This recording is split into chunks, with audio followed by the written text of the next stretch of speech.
I think you are going very, very far with this pushing water joke. Hi, hello, and welcome to the library. I hope that you are doing very, very good today, Sky, Sigrid, Ellie.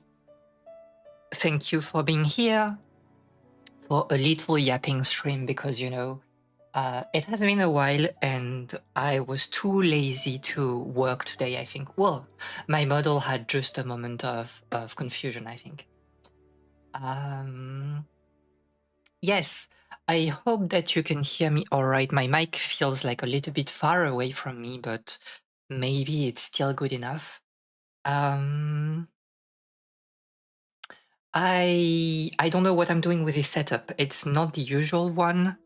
And I'm far away from the desk because I want to be, well, close to the piano, obviously. We will see how it will go. Sound is good, perfect. Sorry, Miyabi, I might have stolen all the work motivation available for today. I mean, if you are productive while I'm not, then it's a very good thing. You know, it makes one of us being the very productive person here. Can I have some of it back, please? Yeah, it is a little bit like that sometimes. Why is the sound so loud? I'm losing my mind. Or at least it's loud for me.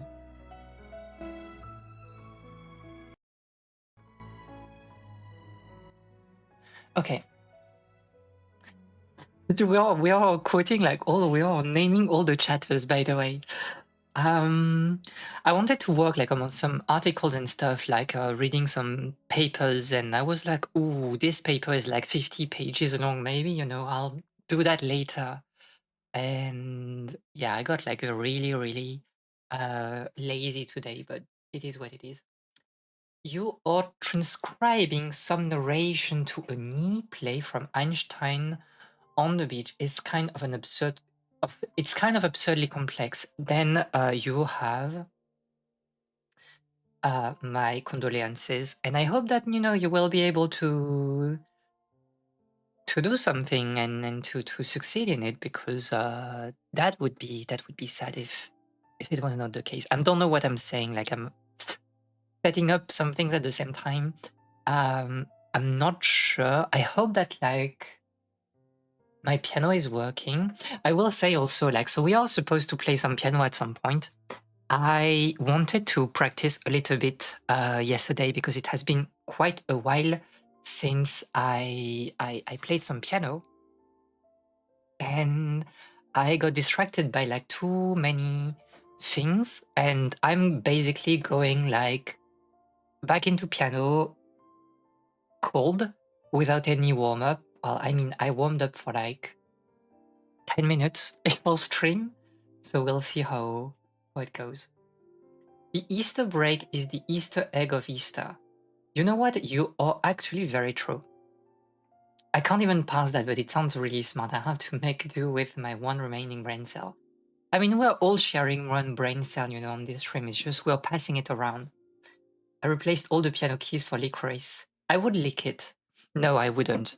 I mean, not because I don't like licorice, but because I don't think like it's very, uh,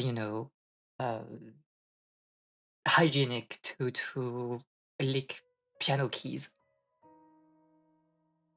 The question is like, what did you replace like the white key with? Where's the brain cell always skipping me then? Oh, you have to ask the others, we are supposed to take turn. Somebody is stealing your turn. The brain cell is a hot potato. My productivity for the weekend is compromised due to the launch of the Mega Man staff. I was thinking, oh, true. It releases this weekend, right? So yeah, I'm also quite interested in doing it myself at some point when I'll have time to play like other games, because it's also compromised lately. I've been playing like some other games though, Silent Hill obviously for the video, and I was also on Lufia, the first one on the SNES, because why not? Sorry, no whites allowed on the piano. They were replaced by rice cakes. I mean, I would eat it. I just treat the shared brain cell as an idea. It might or might not exist. You have to like do your work even if you don't have like the shared brain cell. So, it is what it is. Have you seen also, by the way, I saw that when I woke up like a bit earlier, that they increased the price of like the PS5, and it's like in Europe, it's like 650 euro, and I'm like, what are we even doing? It was like 500 right at lunch, and now it's 650. Who has like who can buy like a PS5, and like what would you do with your PS? I have one PS5 here, like the normal one. I just don't know what I'm doing with it, because there's no game to play. So I hope that like Sony will die soon. Just need to transcend the need for brain. So true. Is this cake or piano? I mean, you have to taste it to decide. That's kind of like the weird thing for me, I understand that they do that because it's like for the video, right? Of like, oh, I'm cutting like the object in two to show you that like it's cake, but like, why are you cutting it in two? Just like bite into it, and that's more funny to know if it's cake or not at the end of the day. Don't worry, you can send it to me, +2. Meanwhile, the PS5 in Brazil is costing like 4K. So how much compared like to minimum wage is it? How much do you need to work like to get your PS5? You can send it to me. I mean, if I've always said that like if you gain like a Switch 2 or like a PS5 or whatever, through like a kind of like a online a draw lottery or something like that, I would probably give it like to someone, because like what am I doing with it? It's insane work to sell, like to sell that to make a little bit of money. I mean, you can do it, but like I prefer like giving it to to someone who really needs, or not needs, but wants it. Here's the issue: we take turns, but there's a fixed order. Yours comes after Ellie, and by the time the abused brain cell has recovered, you turn it. Poor Ellie. You said cake and I heard gay +2 either way. I mean, you know, if you want to be gay, you're safe on this stream. It's okay to be gay. Also subscribe to the minimum wage price comparison. Of course, like you need to like relate things to, you know, cost of living. So it is what it is. For me.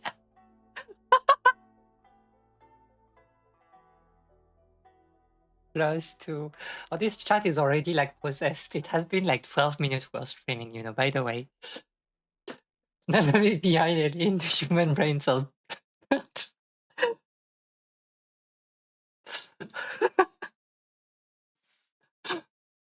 What is happening today? I don't know. I don't know. A PS5 costs what the heck? 2.5 minimum wages? That's insane. Well, I mean, I'm not surprised because I knew that like that was basically, you know, the order of scale between like games in Europe and games like in Brazil. So I'm not surprised, but like this is very insane when you put that like, you know, you relate that to like the minimum wage. I mean, if like Ellie is spell, we should probably be a little bit worried. Mention on stream. I mean, you know, it's like we have kind of like the menagerie, right? The different cats of this stream. We have Nanoi, we have Pell, and so on. So, you know, feel free to send pictures of your cats and to kind of like bombard us with pictures so we can like add your cat into the lore stream. It's 10 degrees outside and I'm dying, powering excess energy into stream chat. You know what? Understandable. I don't know how. It's 8 degrees in here. For some reason, the temperatures have fallen a little bit. The last E on Pell is like a schwa. I mean, you know, it sounds like it reads like a very French name, and because like I'm insane, I will still pronounce it the French way. Also, this is very funny because like you mentioned schwa, but we don't have like schwa in French, so.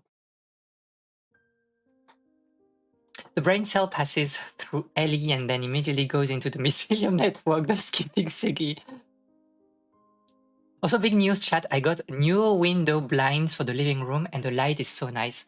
Yeah, I mean, like, having this, like, kind of, like, filtered light is always, like, a very, like, agreeable sensation. I think it also gives, like, a very nostalgic vibe, but maybe that's just me. So, congratulations on your window blinds.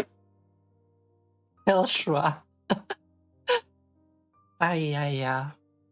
What did I see also? Like, I mean, we have like a, you know, world news, but like, do you really want me to talk about like the news again? We hate the Olympic Committee as always, but that hasn't changed very much. I'm sorry to say that we hate the United States, so it is what it is. I've seen that they are making like a compilation of all the Blue Reflection games. You know, those are games like about just, you know, teenager girls being teenager girls, and it's quite good. It has a lot of soul, so that's like very funny. I saw also, if we keep talking about games, that like there will be like an RPG maker for like HD 2D games, and I'm honestly quite interested in like trying it. Because I have many ideas about like, you know, fantasy stories and stuff. TLSS5 news, I'm watching like NLSS. I think this the funniest thing with like NLSS is that like, you know, it's NLSS but alone, so with just NL, so it's quite funny. Golden hour lighting. This is like exactly that. I think I missed kind of like the time I was like walking back home when it was golden hour. And did I feel like I've talked about like this particular thing exactly on stream already. But I used to walk from like high school to my place. And on the way back, I would see like the sun during golden hour just in front of me. And it was like such a pleasant sensation, like during like spring and autumn. I'm running out of ROM hacks to play, so I might finally get to play all the Fire Emblem games in sequence. Kind of like preparing yourself. I mean, like, you know, the Switch 2 also like gatekeeping, but like preparing yourself for like Fortune's Weave. Um, I mean, you will have like a fun time, I think, with the Fire Emblems. The first ones are obviously like a little bit rough in like, multiple ways, but it's great. I was thinking of also like replaying the older ones, but I got busy and I never, took the time to actually boot the games. Um, that's basically it. Like I think I didn't see like too much of like other things. There was like a very interesting article also from the um from the what was the name of the site? I'm already like aftermath.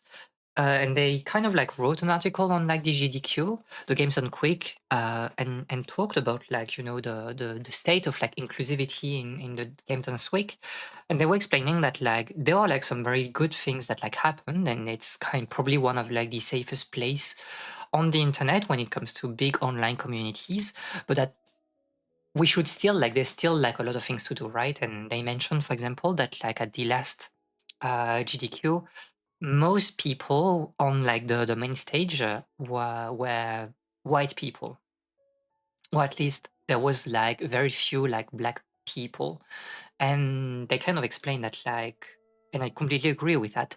That the idea of like inclusivity is continuous, right? You always have to strive for better because the system is always broke. So actually, like doing things for diversity and inclusivity, it requires like thinking and also like uh, accepting that like you have missed opportunities basically always. And that's very nice to hear, like, a group that is promoting inclusivity and that like the group knows that it's not enough and that they should do better. And to be fair, like that's why the GGQ have always been like a treat to watch to some extent because it feels safe. It was not perfect. There was like a lot of issue, especially like a few years ago. But every time I see things, I'm pretty happy about like how things are looking. But I say that I did not really watch like the last one because I was like more focused on the LTA in Japan. So the same thing, but like speedrun marathon in Japan, and I did not take the time to watch like the HDQ for this year.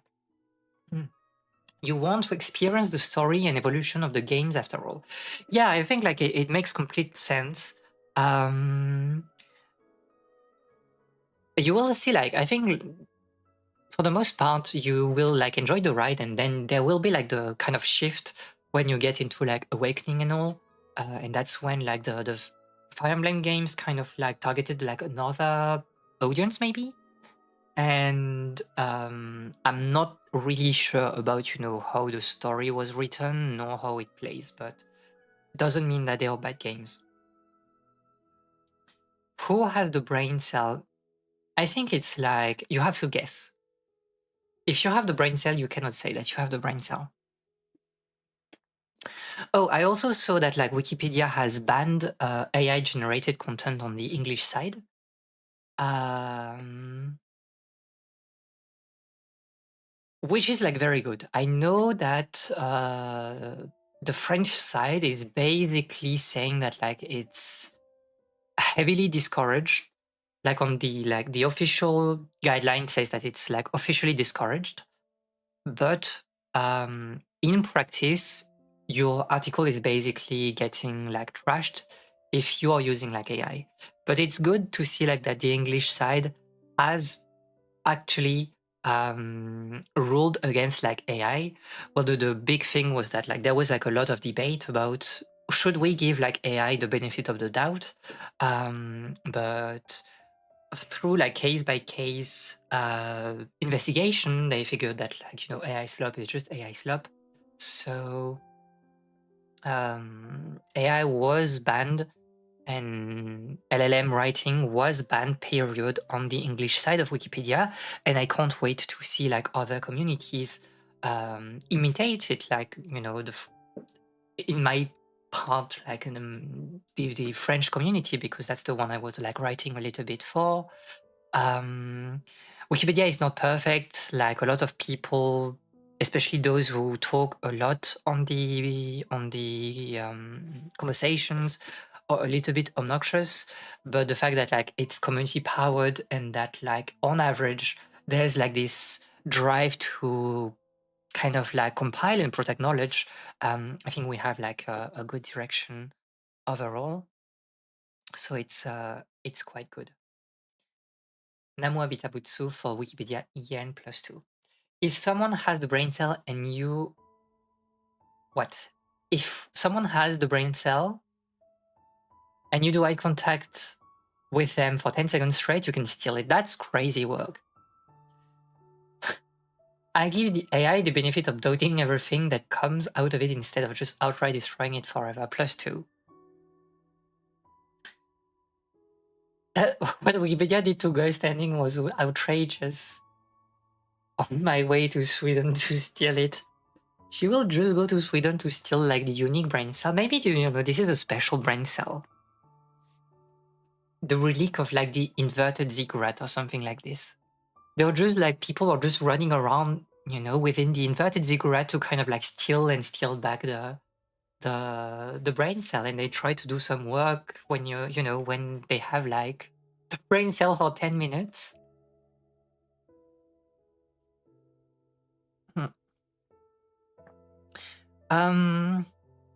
Yeah, so that was quite nice.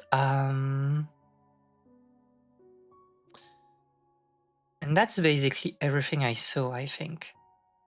I was taking a small walk, like just a little bit before, and oh my god, I hate the fact that I have like no trees in blossom, around me.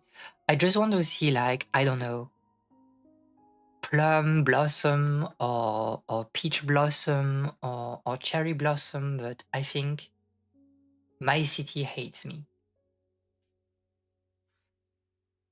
Sunglasses OP, I guess, the most American thing I've heard today. The inverted ziggurat is the perfect structure for dropping an object to someone downstairs that is in need of a banana or something. True, because it's kind of like you are funneling things like to the tip of the ziggurat. I know we are using AI stuff in immunology with identifying white blood cell types under microscope. Okay, but like that's that's not Gen AI, right?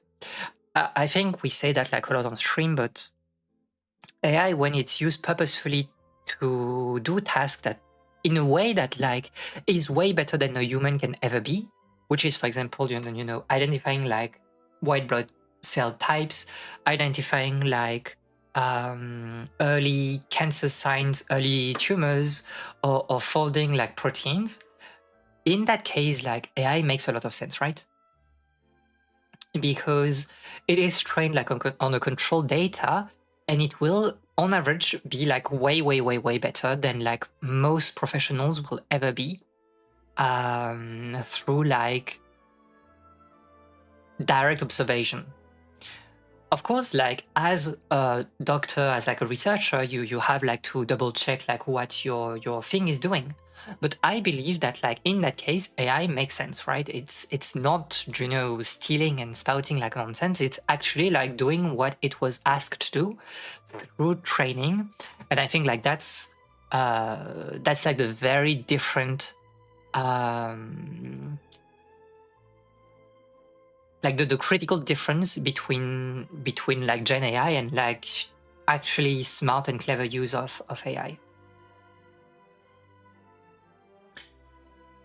Like when I remember like I think it was in maybe not 10 years ago, but probably like 8 years ago, there was like this paper about like I think it was the Google AI that was like folding like proteins way faster than like anybody could do, and any, you know, existing like algorithm could do like on a computer.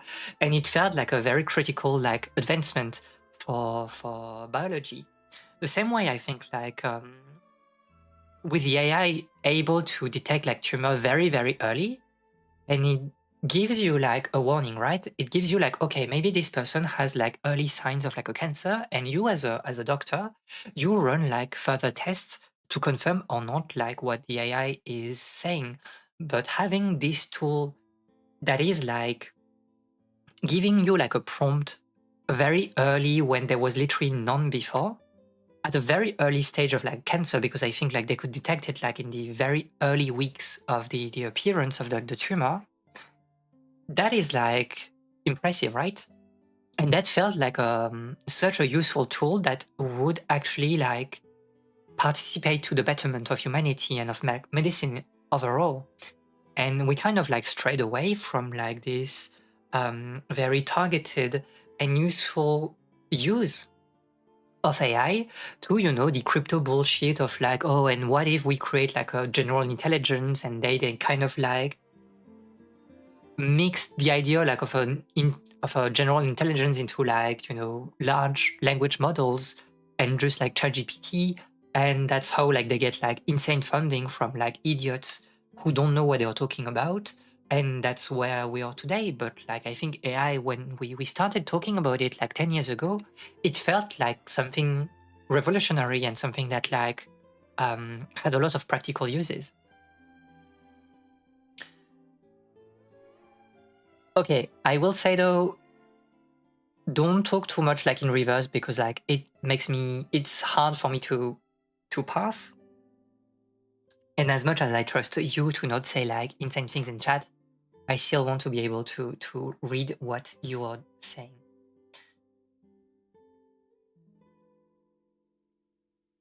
However, there are some studies that doctors that used to manually check for cancer formation that started to use AI lost some part of their abilities after relying on AI for a while.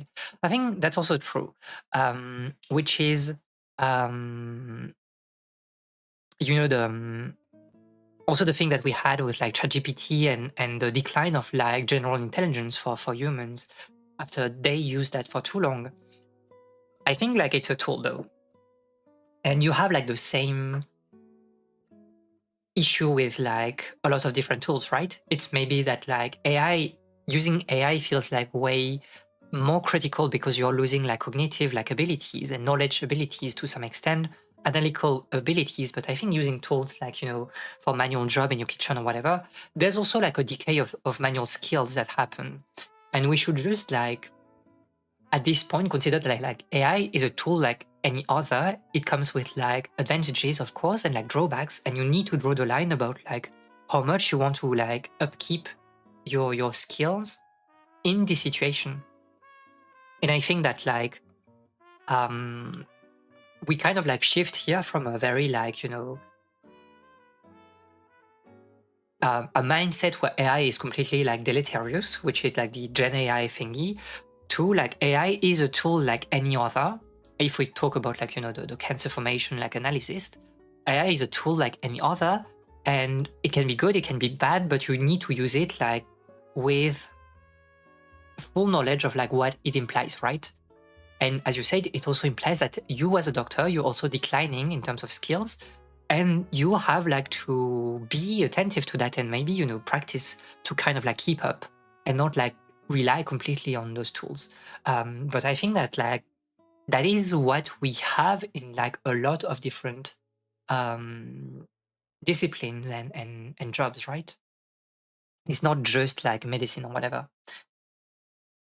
As far as I know, which is very little, these LLM algorithms are pretty good at processing large quantities of data, but personally, I don't trust them to interpret that data. I mean, yes, that's the point, right? It's like you are drawing like inferences by to make things like very simple. You are no, so we need to say, first of all, that like those models are black boxes. You don't exactly know what is happening within. But the idea is that like through like you will give them like a sort of like neuronal connection system, and every like synapse can light up in a positive or negative way. And it will score basically, it will gain like a score of correctness when like a synapse gives like an answer, right? If it's +2 or -2, let's say.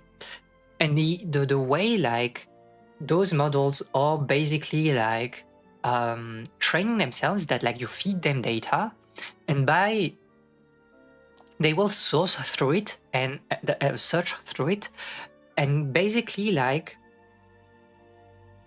score everything they see like in your data, to kind of like get used to like the repetitions that they see like, you know, in text and stuff. Because as we said, like those models, they don't know what they are saying. They are just like giving you the most probable answer, the most like coherent answer based on the data. So they will just like try to score or create like a score chart that will sway them into like validating things that are very similar to what they have seen in their large quantity of data. And this is by this game of like scoring answers and neuronal connection that they can like feed you answers. But because this is just a scoring system, it doesn't really understand what it's saying, right? Imagine it's kind of like a Pavlovian response to some extent. It's like, okay, you are doing something bad, I'm literally like slapping you. Or if you're doing something good, I'm giving you like a treat. You will like, on repetition, you will like get to like the answer that I want, or that the data wants in this case, like the large quantity of data.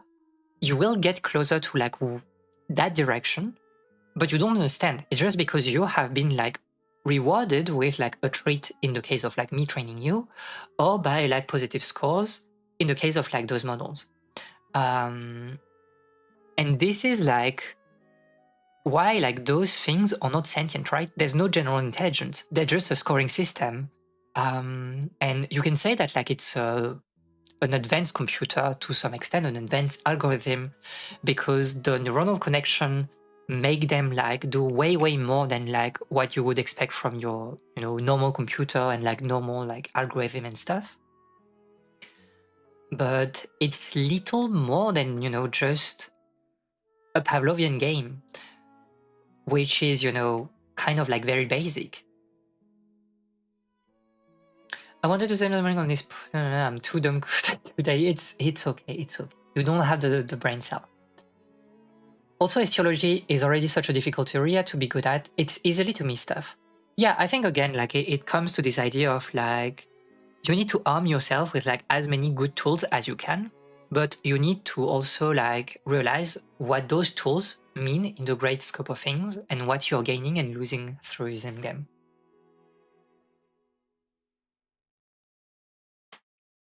I don't know, it's a powerful tool, but you need to be able to do your job without it, because you can easily get in situations where the tool doesn't work for whatever reason. Yes, I mean, you need like to understand that it's a tool and that like you are the one like deciding how to use it. But if at some point you are relying completely on your tool, and I think that's when we have like this very interesting like conversation about things, like what if your tool is doing the job and not you? Why should I get you like in my program or job? You know, why should I hire you? And I think it's also like the thing that like those people that are using like Gen AI do not understand like nowadays. It's like if you use like Claude to vibe code, if you use like whatever AI to do like menial tasks and stuff, and you put that like on your resume that like, oh, you're like a prompt architect or something like that, why should I like hire you? Because like you're literally bringing me zero clue value versus like someone else, because like writing like a prompt is very easy, right? You're not doing any thinking. And I think like if we translate that like to the doctor thingy, is like if you as a doctor, you are completely relying on like those tools to like do your job, do your cancer identification and maybe like all the rest of like your responsibilities, maybe you would like at some point, you know, use like AI. We don't know, like in 20 years, AI will be able to, you know, give you recommended like prescriptions for certain diseases or whatever. Why should I hire you as a doctor? Because you bring nothing that like the AI is not bringing. And I think like if we talk about like healthcare, I mean, I'm not a specialist, but like that's my opinion on things. Like the hospital for tomorrow will, I mean, should include like those, you know, early AI tools that were very useful for tasks that were just like too hard like for humans. Where AI is just like performing way better than humans on like reconnaissance of patterns and stuff. So like for cancer identification is very good, for protein folding it's very good, and so on. But like you as a doctor, I think you are here to bring like something else to that, and it's a more comprehensive view of like how the hospital is working together.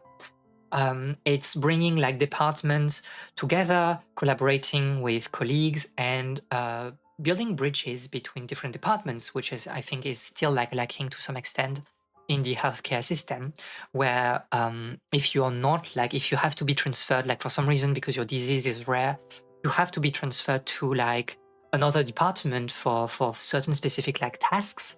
There are still like a lot of frictions happening, lack of communications and stuff, because doctors are kind of like hyper specialized, right? And in hospitals where you don't have like those programs that are meant to be like complex, pluri department, you know, task force, it's hard to sometimes bridge like those different departments together. And I think that like the hospital of the future and the doctor of the future should like look towards it, should look towards like a more comprehensive like healthcare plan for people, especially as like, you know, we are living longer and longer. And for older people, you have like complex interactions of pathologies and stuff. And it's having like this more like complex um, uh, and more comprehensive, I think, like approach to healthcare that will be important, especially with like linking, you know, ecology and healthcare, linking like socio-economical issues and healthcare, tackling like questions of like racism, because like um, um, treatment plans, and also like identification of like diseases are not the same depending on your gender. I mean, your sex or your gender, but that's the same thing. It's not the same thing like if like you're of a different like ethnicity and so on. Because we know that like, you know, most of the Western medicine and modern medicine has been based on like white people, like metabolism and pathologies, meaning that like a lot of people of color will like fly under the radar because they do not like show the same signs for like specific pathologies. So that I think are like more high level like tasks that you can like do as like a doctor if you have like a little bit more time. But that doesn't mean that like you should neglect your specialty anyway. And the answer is also like founding in general. You would be able like to kind of like have this, to both focus like on the specialized part and on the more comprehensive part if you had like more funding, if you had like more people working on the hospital and so on. And I think that like in that system, AI is just like one aspect of, you know, the entire problem. It's not like, oh, we use AI and like everything is literally solved. No, it's like we use AI for like very specific and circumscribed tasks, and we should like look to the bigger picture at the same time, I think. Because there's like this tension, you know, especially with like hospitals that need to be like, unfortunately, like they need to be profitable, right? And that's like the main issue of like hospitals nowadays, is because like they do not have like infinite like public funding. And the question is like, how do you manage this tension between like taking care of like very rare diseases, right, illnesses, and also like having like a hospital that is open for everybody? Because nowadays I think that like in the healthcare system we have like neglected the prevention part of like the prophylactic part of like medicine for, you know, a reactive treatment. And I think that hospital neglecting this part of prophylactic like you know, plans or treatments, it is like a consequence of this lack of funding and also this lack of comprehensive and overarching perspective on human like health in general. So there are like a lot of challenges, and I think that like there are like modern tools that are being invented. It's just we need to like use them in a very like self-aware way, and to not neglect like what is the essence of like medicine, which is like today the competence and the high level of skills of doctors that is able to like treat people. And I think like a lot of the time we forget that it's really about like people, and it's really about like making a hospital that is open onto the society, onto, you know, the entire population. And yeah, like this is like a very interesting topic, but um, what will be the hospital tomorrow, it really depends on like the policies that are, you know, put in place to like fund the hospitals. I was also talking about that with like someone like fundamental research, right? Like what is fundamental research when it comes to science, when it comes to medicine? It's like research that you will do on very like general pathologies, and maybe without having a very specific goal. Like you do research that has no like purpose immediately, but you do like this groundwork because you trust that like it will be useful in the future when we'll have like to tackle more specialized question that is like relying on this very like fundamental research that you're doing. But the problem is that fundamental research, because it doesn't have like any specific goal in mind at first, it's very hard to get funding from, right? Because you are saying what to like the government, or what to, you know, pharmaceutical like companies that are funding like the hospitals nowadays. You say that like, oh, you want like to do research on like this or that, but like you just don't know what it will serve. That's like problematic, and we need like a more secure funding, public funding, probably, to be able like to get like in this like fundamental research, and have like a nice like groundwork for later. And I think that's also like the issue that we have nowadays with like some rare diseases, right? Is that like they will not do research on certain rare diseases because it's just not profitable for big companies, right? Why as like a pharmaceutical company would I found like research on a medicine that would be useful to, you know, maybe, you know, um let's say 100,000 people worldwide.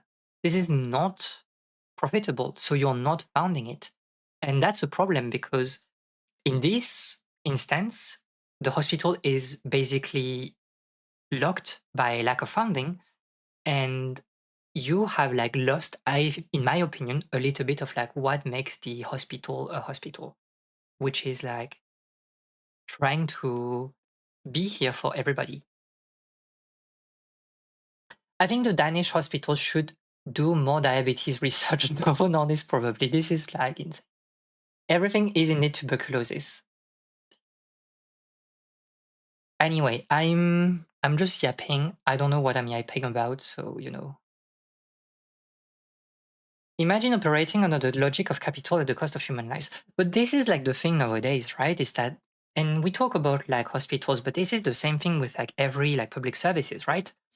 Like you have there was like some news lately that the US Post would be out of like money by the end of the year if they don't have like any more funding.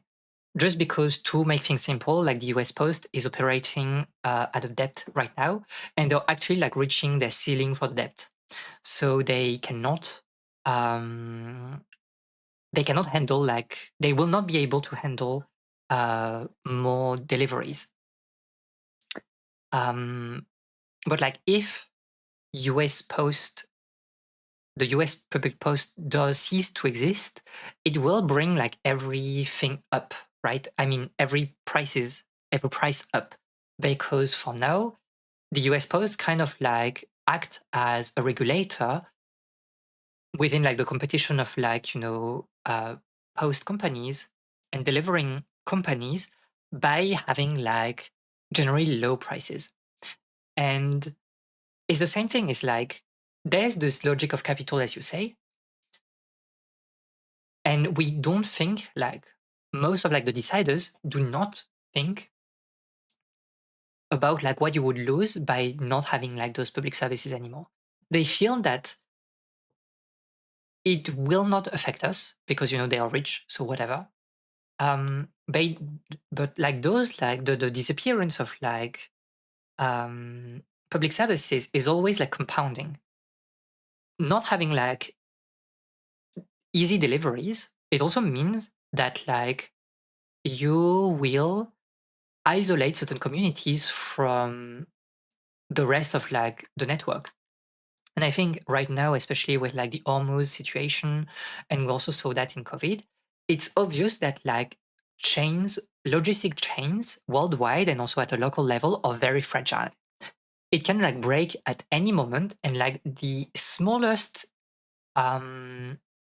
imperfection in like the logistic chain will have like very, very big consequences downstream. And that's what we're seeing right now, right? And if you, for some reason, start to like suppress like public services for posting, and the prices for deliveries will go up in general, you will pay that by the destruction of like social links between people, because you're disrupting like entire economies and entire like social like network around people, and that will be paid later down the line by many other like domains of public life. And that's the same thing with train services or like transportation, with like the disappearance of like local train lines in many countries, because like train lines are basically getting, at least in Europe, privatized. And the politicians, they do not understand like how much the future generation will pay for like those decisions, because all the decisions, all this idea of like cutting like public fundings and for again public services, it's always like a debt that you're like offloading onto the next people. You say that like, for me, I don't care about this because I'm making money. It will give me like short term money to burn, but that's like a loan that you're taking on like the future generations, and they will have to repay it with interest. And that's like what is insane for me, is that like it's always a question of like human lives at the end of the day, but they just don't understand. Under capitalism, and stuff is going to operate like this, unfortunately. We have similar issue with the Correios, the state logistic company. It operates at a loss, but it's what allows people, even in the more isolated parts of the country, to access bank services, letters, vaccine packages, and stuff. If we look at stuff solely through the lens of maximizing profit, it will come at the cost of human life. Yes, exactly.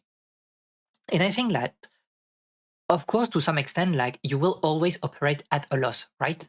By itself, and I think that's like very, very important to say.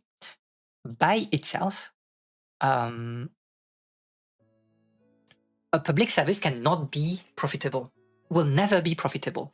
You are founding that, like as you know, the public entity, as like the local authority or whatever, you are the one that will have to like put money to balance like the income, or to kind of like put your public service out of debt. But that's like what taxation is for, right? Is that you are paying as like the authority, as like the central power, to keep this running, because like the social benefits that you get from it is just way bigger than like the amount of money that you quote unquote lose by funding it. And again, that's the role of taxation. That's why you tax people, the rich people, is to found like public services that are here for everybody. I think we have, or at least not we, but you know, those like politicians, they have forgotten that what we need to found is really like to reach a state of like equality, and of like equity, not equity, like it doesn't, you don't say that in English, but like of social justice between like every member of like your community, your country, or whatever.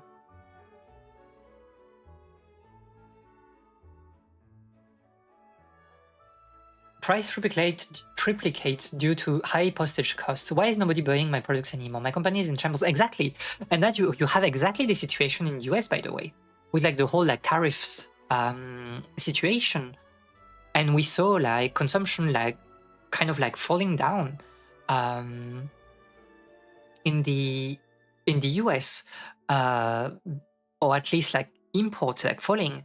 And it's like, yeah, it doesn't work. And you have like companies that had like to do like critical things or even close because they couldn't like import like materials or things like from overseas.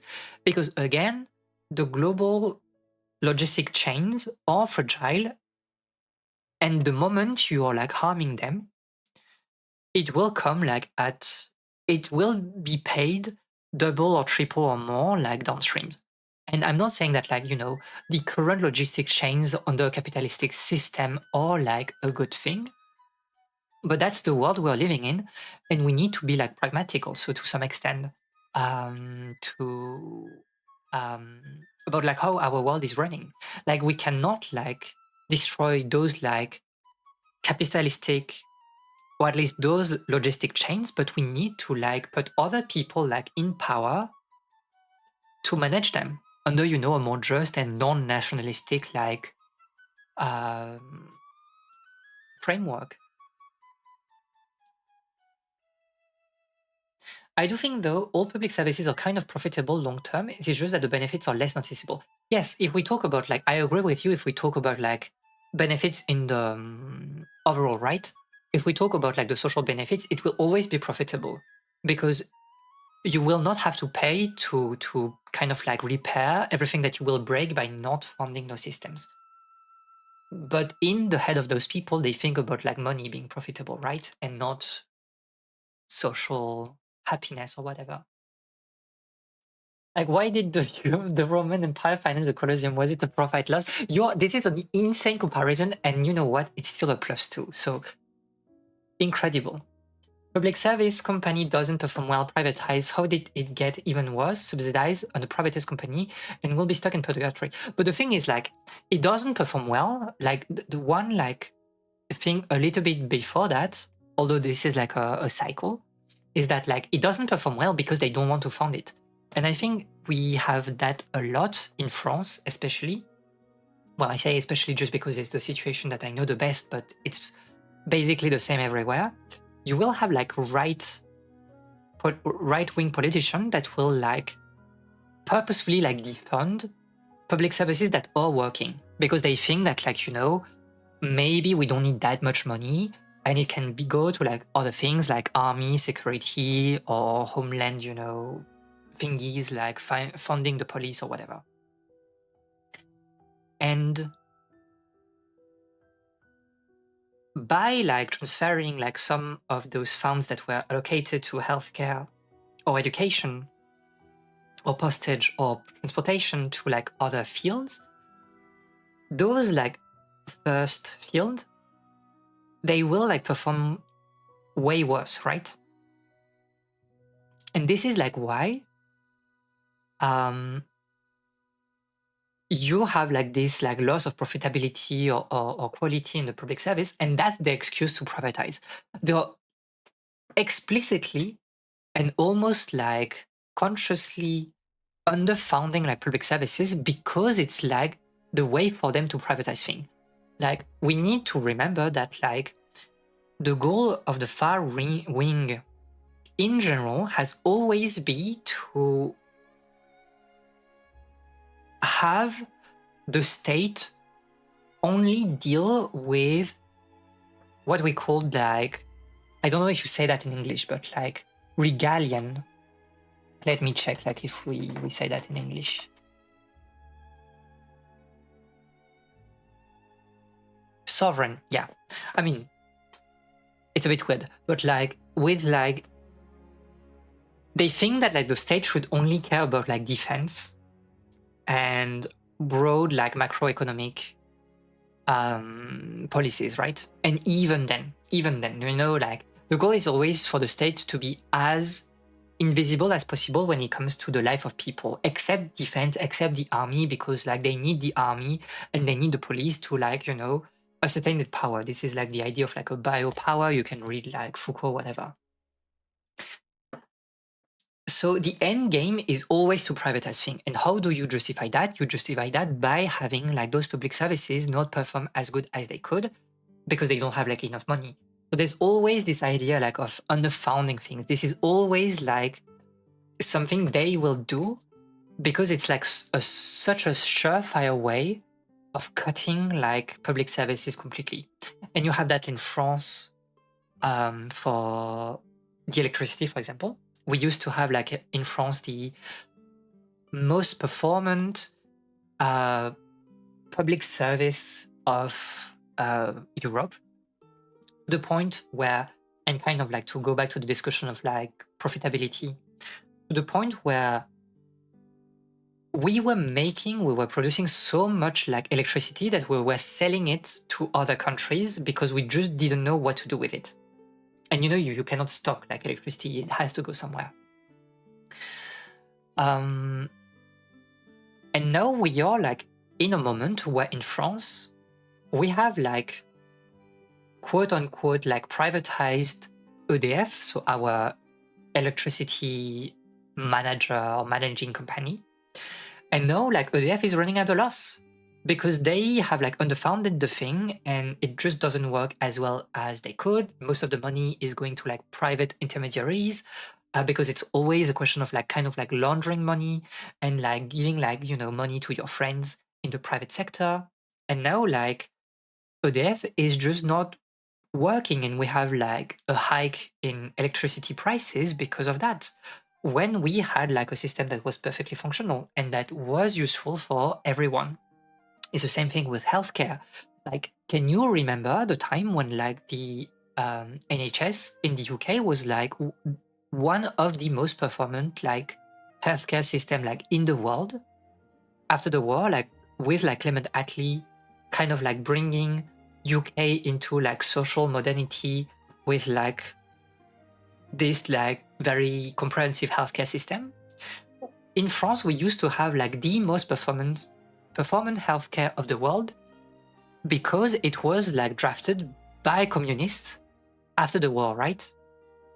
Like communists were allied basically to the center or center right or right wing politicians with de Gaulle, and they joined the government in what we call like the government of like, this was a union government, right, with like all the people that resisted against the Nazis and Vichy. And so the communists kind of like accepted to participate into this if they would be able to implement certain policies that they felt were important. And one of those was Sécurité Sociale, so the public health care, that was working like at a tremendous level.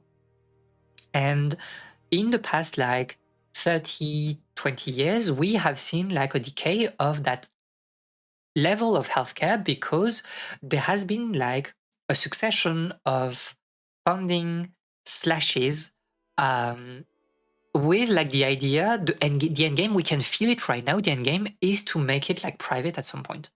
It's still resisting because like no way people in France love the idea of losing healthcare. You know, like you basically go see your GP and it costs like €1, one symbolic euro. Why, as like residents of France, would we want to like lose this? The answer is like there's no reason. So we are still resisting right now, but they are like trying to push like narrative that like, oh, the sécurité sociale, the healthcare system is like working at a loss and so on, and we need like, you know, to stop like reimbursing things and so on. And it's like, you have created the problem. There was no problem. Imagine that kind of government happening now. Yeah, I mean, it is what it is. I would love to disregard stupid ways of arguing, except for these are common points made by politicians and opinion pieces in newspapers. This is like the insane thing, right? And also, like I saw, like we talk about like elections, I saw that like the Danish coalition like was not able to like secure a majority again, so it is what it is. If we downgrade to bronze arrows, we can still kill this green dragon. Why are we spending money on arrows with higher damage? RuneScape liberal butter. That's crazy work. Maybe the healthcare system is meant to run at a loss. And also because, like, again, as you say, like, this is like a political choices, right? If you check healthcare like across the world, most systems, or as I say, like under this like friction of like operating for everybody and also like funding rare diseases. And when you check like the repartition of like the budget, most of the money is going towards like very rare diseases, or at least it's really the case in France. Like I think the overwhelming budget of the healthcare system in France goes to like those rare diseases, what we call like ALD. This is a list of like, you know, diseases where you will have everything reimbursed by the state. And the idea is that like the discourse right now is to say that like, oh, those rare diseases, they are costing us too much, right? But it's also like, should we really like stop funding, you know, treatments and research? Well, mostly treatments, when it comes like to those like illnesses that are basically terminal or chronic diseases. And the answer is like, if you start thinking that, and if you start like slashing those things, then it says like a lot about like what kind of like society you're trying to do. It means that like you accept the idea of like having second, you know, tier citizens that are like ill people, sick people that do not deserve like to have access to health. And then like as a politician, I'm sorry, but like how can you sleep by thinking that like those people, because they are born like in a certain way, they do not deserve like any treatment. Why is she sending like a loss in my chat? If people are in good health, people are more productive, there's less diseases running rampant, everyone benefits. Exactly. And that's also why there's like this idea of like, oh, should we really go for like a week of like 4 days without like compensation of like with a genuine like reduction of like working hours, because people are working less, so it will be less, you know, productive. But like you think about it, and we have like actual like data on companies and cities that run with the 4 days per week work, and you see that like even if they're working less, they are more productive and they are more happy and they are in better health. And this is like a virtuous cycle. It's like, but this is like the thing you mentioned, like short-term gains. It's like they are so stupid, because even on the short term, this is like actually this is actually a gain, right? If we talk about like 4-day work per week, it means that you have 1 day where you won't have like people running in your office without you don't have to, you know, have the lights and electricity on necessarily. So you will like make economies, you will make savings on energy and on like passive costs, basically, of running your company, not wages. Because you should like pay the same, right? That's the point. You should, like for workers, you should be able to work less to gain the same amount. But because like just those passive costs are reduced, you will operate at a short-term gain. The real answer why they are not doing this, and you kind of like said it by saying that they hate poor people, is that like it's about control. It's the same thing of like, why do they not let you work at home, remotely, like we did in COVID, when you're actually like as efficient, as productive as when you were like on site? The answer is they just want to control you. They just want to decide like what you do. There are a lot of like stupid policies of like, oh, you should not be able to do this and that and this and that like on your workplace because like, oh, this is so terrible, this is so unproductive. But it's like, why shouldn't you be able, for example, to listen to music on your earbuds on, at work if like you're not dealing with customers and stuff? There's no like short gain or even gain considerations here. It's just like we need to control you because it's always about like maintaining the hierarchy between, those in power and those not in power. And you need, as like, the subaltern person, you need to feel that hierarchy to the point where you won't like ever rebel against it, revolt against it. And that's why also they hate unions, because they know that it's kind of like weakening their biopower and their hierarchical power over you, like the worker, right? So this is always like a game of both controlling and profits, because they know that like if they don't control you, you will start to ask for more, and they cannot have that. So they are like preemptively denying you of certain, comfort that would actually like make you more productive, just because they fear that like with this comfort you will be able to do things against them. It's kind of like the thing, like, right, and we saw that like we see that like everywhere, to be fair. It's always the case. It has been the case since the Industrial Revolution and even before, is that you should not be able to get leisure. Like as, a capitalist, if I was running as a capitalist, making people work and stuff, they should not have leisure. Or if they have leisure, they need to have like leisure that makes them more idiot. So they don't have time to think about like how much you are exploiting them. That's the goal of television, by the way. Television, especially like in the US lately, was meant to be the thing that you put like in the background or whatever, you put yourself in the couch and you put the television, and it's meant to be like stupid. It's just here to keep you occupied so you don't have to think about like how shit your day really was, and that it's a situation that needs to change, because like it will feed you like easy entertainment that doesn't make you think. Is the Roman Colosseum. Exactly. But we say that this is true. That's the point of like, coercive entertainment to some extent.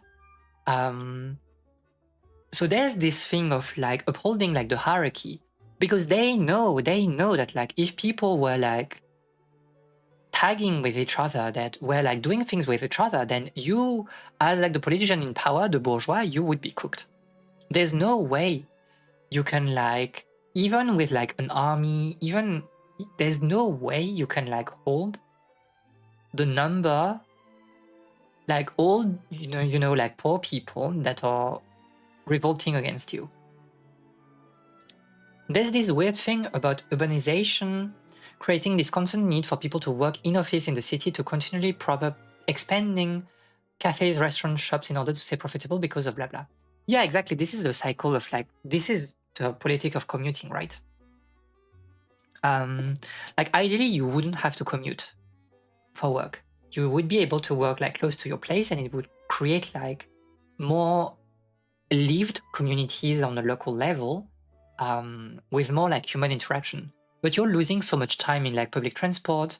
You're with like, you know, business district being like so far away from residential district and so on, especially if you're not rich, because it means that you're living like so far away from the city center, and everything is like is meant to like suck your time. And I was talking about with like friends about like, you know, the slop balls, right? We were talking about like um about New York, and how you have like this street where you only have like slop shops. So basically like restaurants where you're just like dumping ingredients like into a bowl and just calling that a meal, and you can like choose what ingredients you put in there. And I was like surprised by how corporate those places look. You know, very clean, white, minimalist, made for like corporate people. And the thing is that like this is made to not be an eating experience. You're just going there, getting your meal in your bowl, in your polyfoam or whatever foam box, and then you're like getting out of here, you're eating on the way, and you don't understand what leisure is. And again, I think that like not having any leisure, that's the end goal of like capitalism. It's to make you not a human anymore. You shouldn't like enjoy art. You shouldn't enjoy your time, because your time, it belongs to me, like the person exploiting it, being a capitalist, you know, CEO or whatever. And that's why to some extent like enjoying like hobbies and stuff and what you like, enjoying arts and stuff, this is like also a radical way to say that like this capitalistic society is not for you, and like you are acting against it, like in a way not being productive. And I know it is very ironic coming from me, but like not being productive is kind of like a silent rebellion against like the capitalistic order. And also +2 to Sigrid about the heretical power. Poor people, what is that? I mean, people become human to some extent. Like there shouldn't be poor people. Poor people only exist because rich people exist. And I think like lately we have seen like that inequalities are like rising like to an absurd degree, you know, like a few people being like more rich than like, you know, half of the world. And it's like, what are we doing, and when will it be too much for basically poor people? And this is also why like there's this thing of like someone that is gaining like twice the minimum wage is closer than, you know, someone at like minimal wage or under than like a really rich person. They have managed to like the biggest thing is like the creation of like this middle class, and the fiction of the middle class being like, oh, as like a middle class, we are different from like poor people, and if there's an issue, then it's always the fault of like poor people and not the fault of like rich people. And when you check like historically, even like the causes for like the rise of like fascism before like the Second World War, you see that there's an alliance between like bourgeois that were actually like, and landowners that were like for, you know, those like fascist governments, and also like this kind of like upper middle class that was kind of like trying to perform the idea of them being, you know, part of like the bourgeoisie as well.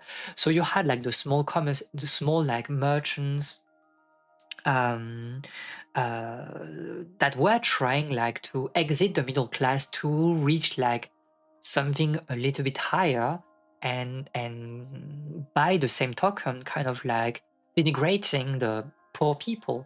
And you had like a lot of like um, how do you call that? Um, kind of like I don't. Eh? How do you say that in English? You know, all the notaries, solicitors, lawyers, and stuff, like those people from a certain like intellectual like background that were trying to exit like the middle class to reach like the bourgeoisie again, and so on.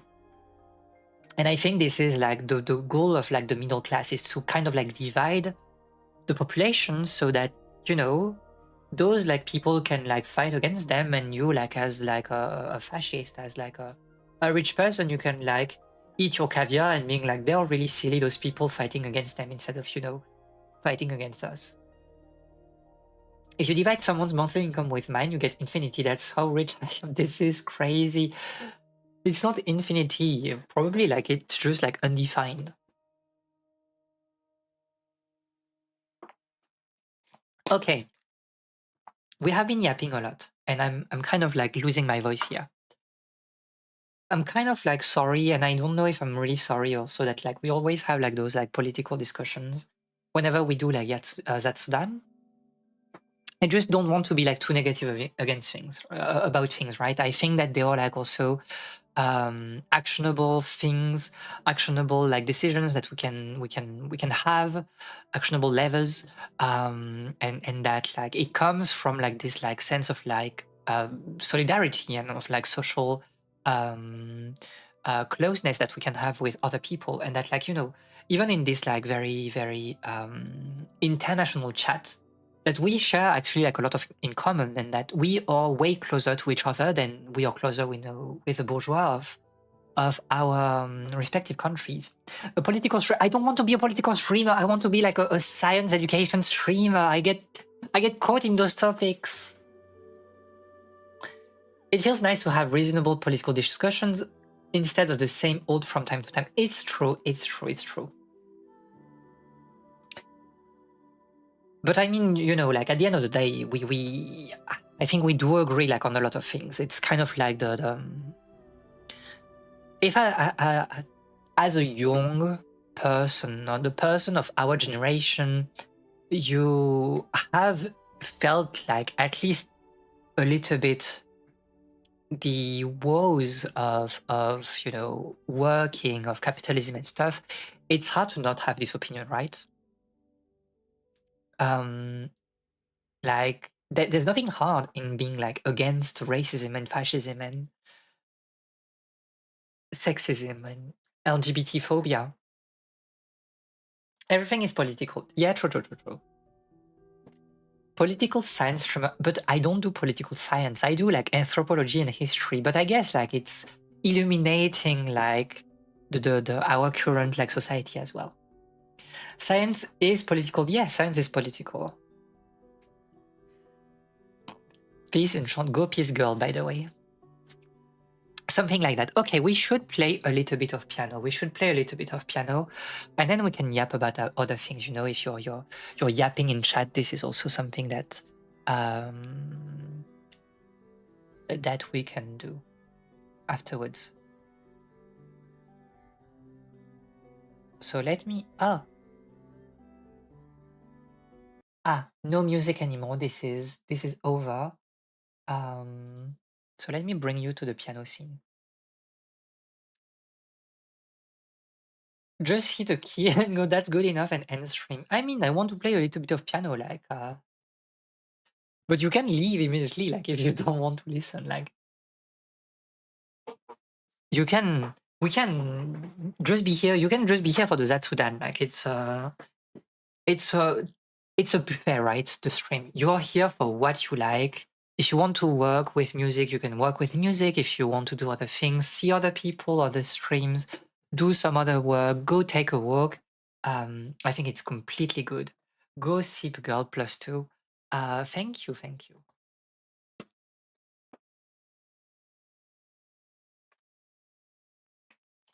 We're just here to have fun, you know. Like I'm just like a silly little fox yapping on the internet about things. I literally don't know what I'm doing today. So first of all, can you hear? Oh my god! Also, you see like the background of the stream, like the how it was like. Okay, tell me if you can hear the piano. If you cannot, then I'm completely cooked.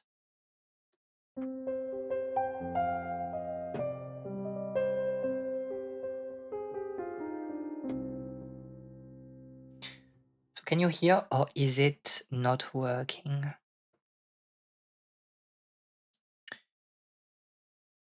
Piano is heard. Piano has been heard. Very, very interesting.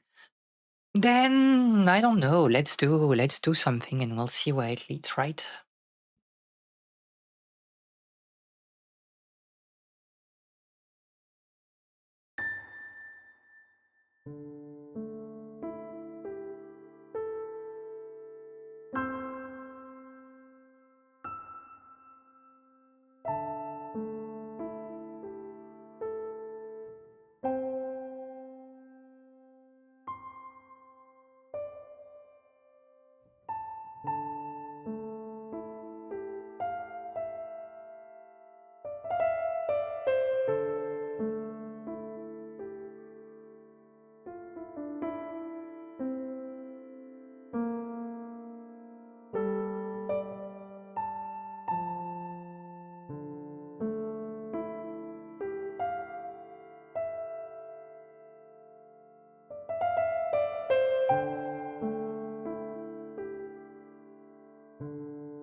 She's sending a video on my chat.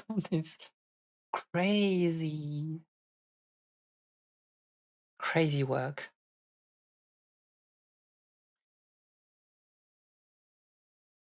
Um, I don't know what we can play.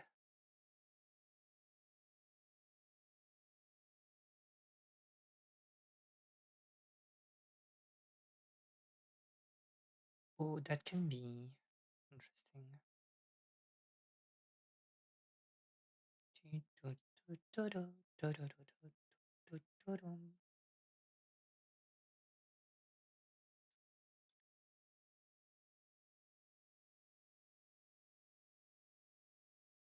Wait, also I need to change like the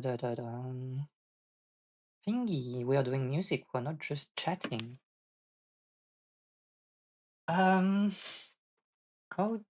What's the category for that? Okay.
Okay, so Nanui is literally like walking on the piano since for the past like 10 minutes.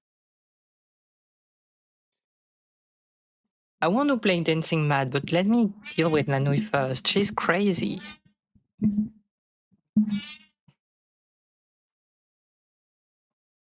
Can you hear her?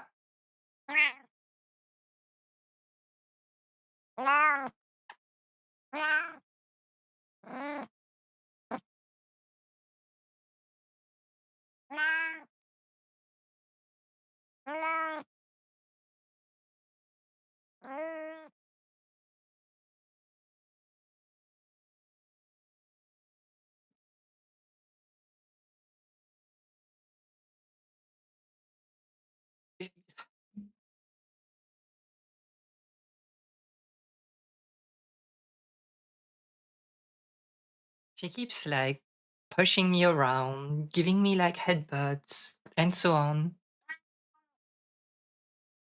Don't complain like that. You're the one like doing doing crazy things today.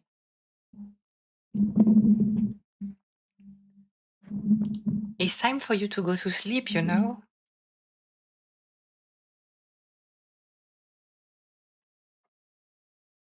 Nanui. Nanui. Wait, did she manage to what? Ah, sorry.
Nanui. Nanui.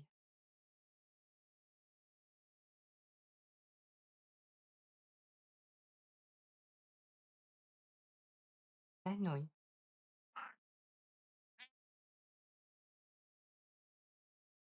Nanui. Do you take requests? I can take requests. I mean, I can try. Send me what you want me to play, but I have a cat like on my hands right now, but feel free to. And hi, by the way. Nanui. Nanui.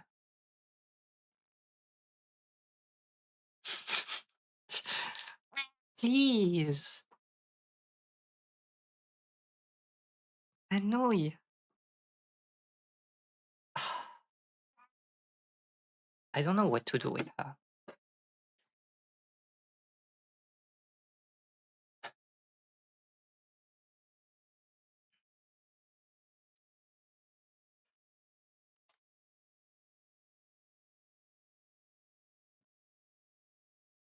I can try. I can try, although it has been a very long time.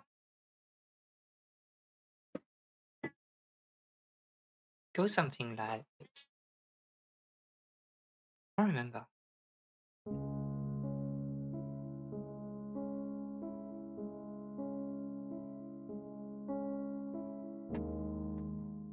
Yeah, okay.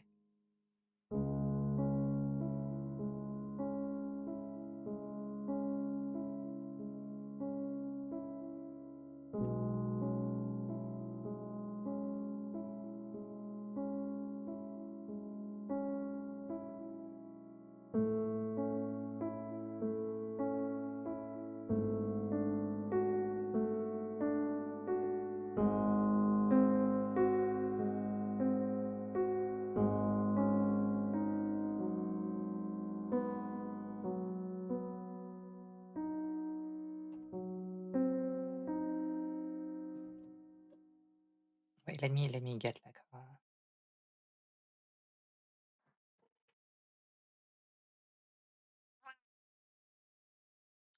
let me get a clean sheet and we'll try to do something. The request with a 1 hour long video playlist of my full story.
No, I need to practice. It has been a long time, but I just hate those like signature keys with sharps.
Yeah,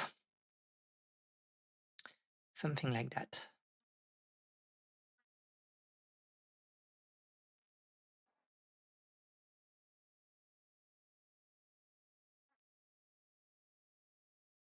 Like the second movement is nice though,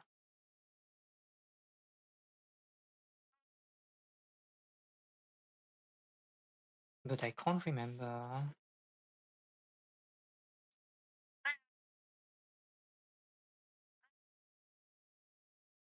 Just you don't hear like the second movement a lot.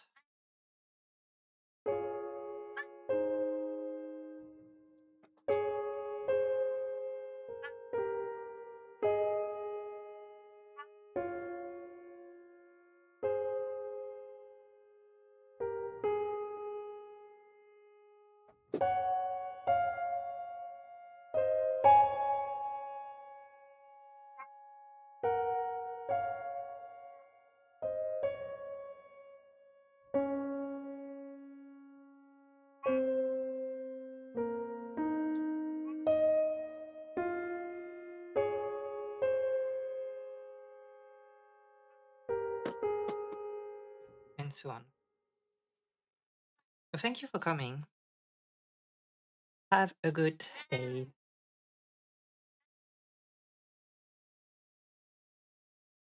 I think it's like I need to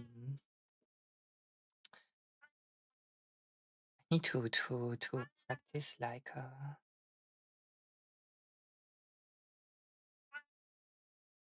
and get back into like doing like proper learning instead of like just like sight reading. I think sight reading you need to play like often to keep your skills alive. But I don't play a lot or at all lately, so that's on me.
It's not a complete like so annoying. Can I have like shame no pity one? Can I actually have like the entire so annoying?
What what piece were you talking about, Ellie?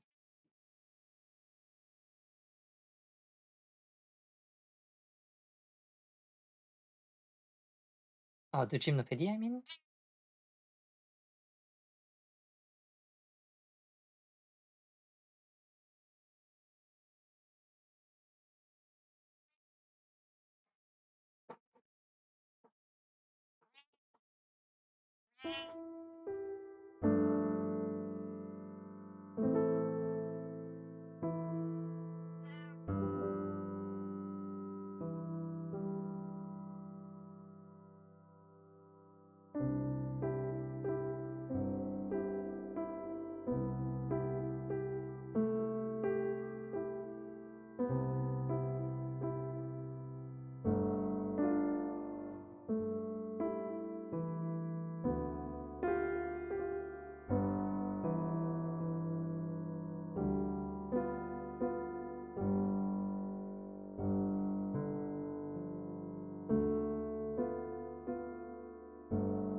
I need to find like a clean one for. Let me check like the.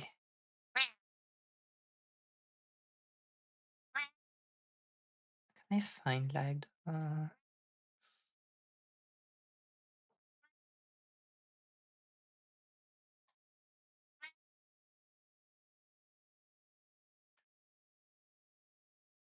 I mean, I can only do like the accompaniment, right? I can't do. I will not sing. Nanui. This is really annoying. Nanui, s'il te plaît. Oh.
Something like that. I don't know.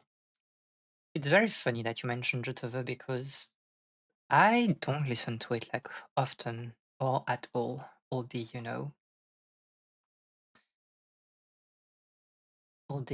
dances of Seti.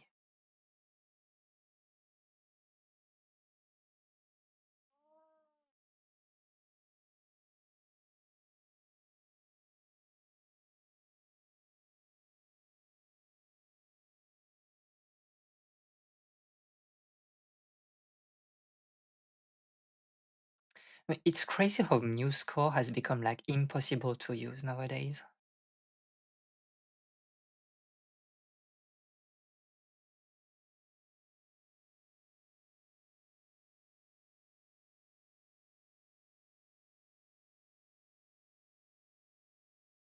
literally unusable. There's some cool edits of Jotov on YouTube. I trust you.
She is possessed. I don't know. I think it's time for me to go, I think. She will not leave me alone. Um, so we shall cut our losses here, I think. Um, Thank you for the yapping in any case. I think it was a very interesting conversation just before. I will, I don't know, see you next week. I don't know what we're doing exactly. We'll cut our losses. No, a cat not leaving you alone must be so hard. It's mostly that like she's literally like, walking on the keyboard and on the chair and so on. But yeah, so we'll see each other next week. It might be a co-working stream because I need to work. So I'll keep you appraised with the schedule. Who is Kai? Is the buttery lobster. I will eat her. If she's a lobster, I will eat her. I will eat you, Nanui. And we'll see, who will yap at the end. Anyway, take care of yourself. Have a wonderful end of day or evening, a wonderful end of the week. And I will see you later. Bye bye. Bye bye.